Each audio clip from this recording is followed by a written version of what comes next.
Member for Indi. Good evening, Deputy Speaker, and thank you. Colleagues, my grievance tonight is about the decision-making surrounding the North East Railway line. And I call on the government to give the community the information it needs by releasing the details of the scope of works around this decision-making. Tonight I would like to address three key points: the cost of the problem we have in our North East line, the belief that we're spending good money after bad, and finally looking for better processes. Deputy Speaker, infrastructure in Australia needs to be valued in economic terms as well as social terms, and the cost when we don't meet the social needs must be recognised.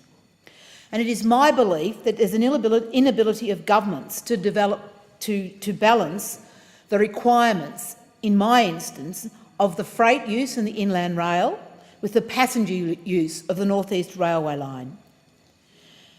We've done some excellent work, and I acknowledge the member for New England in the House tonight on the inland rail, that it's going to be coexisting with the North East Railway line.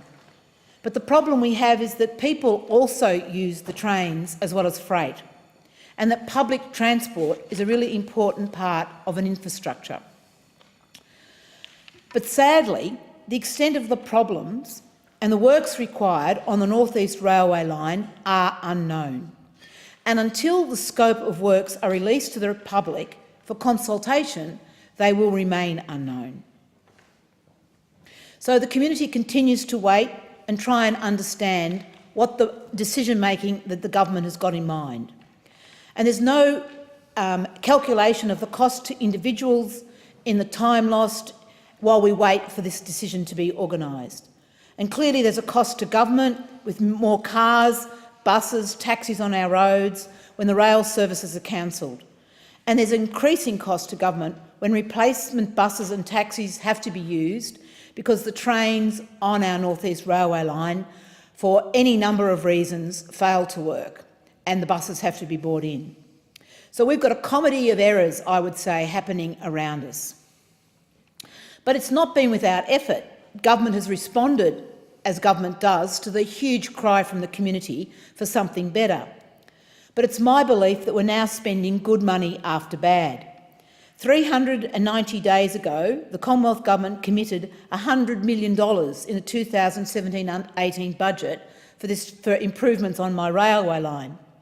And a joint Victorian Government and Commonwealth Government steering group found that $100 million committed by the coalition government was insufficient to upgrade the North East line to a standard that would allow for running of new passenger trains. So earlier this month, following enormous agitation by the Victorian Government and the Commonwealth Government, the new Minister for Infrastructure announced an additional $135 million for the North East Railway upgrade, bringing the total federal contribution to $235 million, which is not an insignificant amount of money. So this is really welcome, I have to say, but it's surrounded by the enormous problem we've got that no one understands how this money is going to be spent. Is it enough? And what is enough? And hopefully the answer lies in the scope of works that we don't have access to. But the real comedy of errors and the sense of good money after bad is that with this extra money that we've got from the Commonwealth now, over $1 billion has been spent on this railway line. And tonight, in preparation for my speech, I went onto the ARC timeline, ARTC webpage, and looked at the timeline of this, what I think is fiasco.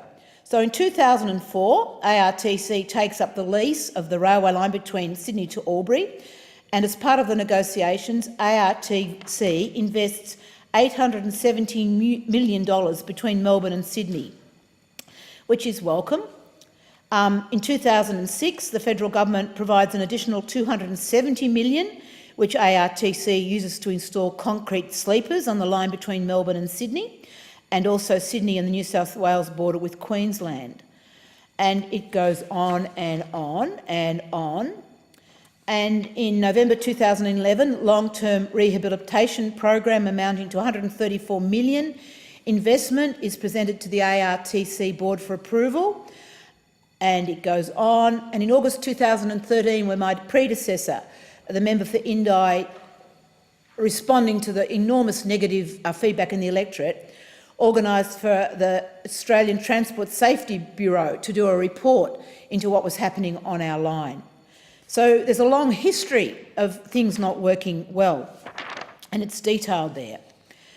And what I think is happening is we've got systemic failure and very poor process and lack of good governance. We've seen stopgap band-aid actions, and that's failed to resolve the problem. And from my perspective as a member for North East Victoria, there's no mechanisms to call the ARTC for review. There's no transparency in the decision-making, and there seems to be no rigour at all in a system that would deliver a railway service to meet our needs. And I would actually call on the Auditor-Generals for both Victoria and the Commonwealth to be looking into the decision-making that's been made up to date and where have been the problems in the work that's been done that lead us with a system that's still not working. So where I've got to is we've got another $235 million of Victorian government money. We've got a train service that's not working. We've got no scope of works to tell us how this $235 million is going to meet the problem. There's been no identified nature of the problem. And what really is catching me in such a frustrating way is that when we talk to the ARTC, they say, and the Victorian government, they tell us that this money will bring the line up to what they call Class 2. And I ask, well, what's Class 2? And they say, well, that's what regional Victorian passenger service is about. And I say, well, what about Ballarat and Bendigo? Are they on Class 2? Oh no, they're not on Class 2. They have a different service. So Ballarat and Bendigo in Victoria can get trains at 160 kilometres an hour. And for North East Victoria, when our trains, this money's invested, will be up to 130 kilometres an hour. And I say, well, what about New South Wales? Oh, no, New South Wales doesn't work on Class 2. New South Wales has got a distance service. So, well, what is going on here? What is Class 2? What is the standard? And how much money do we need? And how much money is enough? And the poor people of North East Victoria are just so frustrated because while all this discussion is going on, the trains break down, they become a bus, taxis are employed, you don't get where you want to go, the trains are late, they're not reliable. And talking to the Victorian government, they say, well, we'll get underway with the works, or ARTC, and I'm saying, well, what will happen to the 2 years in the middle? What's the plan for actually improving the service that's currently not operating? Do we have to put up with this for another 2 years without the system operating? And there's no answer in the system, there's no one who takes responsibility, and as a Member of Parliament I get pushed from pillar to post in a very, very frustrating way. So clearly my community wants to see long-term and worthwhile solutions. We really want the inland rail to work. We really want it to be compatible with passenger service. But we don't want a second, third, fourth class passenger service that doesn't work well. We want a first world public transport system that enables Albury-Wodonga to grow to meet its full potential, that enables Wangaratta and Ballarat to grow, Benalla to grow, and we want those communities to be able to use the transport system so that people in Benalla can get to Wodonga, to get to Wangaratta. It's not all about Melbourne-based. We actually want a system that works, which we currently don't have. So in bringing my comments to a close, what is the background to the decision-making?